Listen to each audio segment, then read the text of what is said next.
नमस्कार मित्रांनो, स्वागत आहे आपलं मराठी महाराष्ट्र यूट्यूब चॅनलमध्ये। तर मित्रांनो, आपलं महाराष्ट्र राज्याचं सध्या अर्थसंकल्पीय अधिवेशन सुरू आहे आणि या अधिवेशनात आपल्या महाराष्ट्र राज्याचे मुख्यमंत्री एकनाथ शिंदे यांनी आज शेतकऱ्यांना मोठा दिलासा दिला आहे। तर एकनाथ शिंदे यांनी आपल्या महाराष्ट्र राज्यातील सर्व शेतकऱ्यांना सानुग्रह अनुदान घोषित केलेले आहे। तर या घोषित केलेल्या अनुदानामुळे आपल्या राज्यातील कांदा उत्पादक शेतकऱ्यांना पण दिलासा मिळणार आहे। तर या अनुदानामुळे कांदा उत्पादक शेतकऱ्यांना प्रति क्विंटल किती भाव मिळणार आहे हे आपण या व्हिडिओमध्ये पाहणार आहोत। पण त्या अगोदर तुम्ही जर चॅनलवर नवीन असाल तर चॅनलला सबस्क्राइब करा आणि व्हिडिओला लाईक करायला विसरू नका। मुख्यमंत्री एकनाथ शिंदे अधिवेशनात बोलताना म्हणाले की खरीप हंगामातील लाल कांद्याची आवक मोठ्या प्रमाणावर आहे। देशातील इतर राज्यातील कांद्याचे उत्पादन वाढल्याने पुरवठ्याच्या प्रमाणात मागणी कमी आहे, त्यामुळे कांद्याच्या दरामध्ये घसरण झालेली आहे।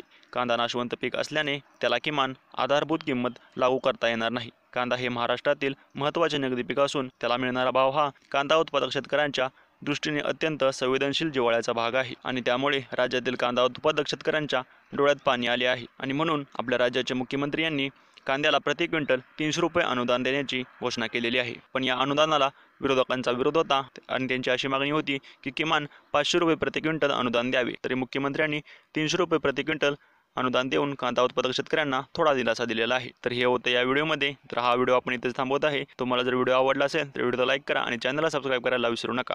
धन्यवाद।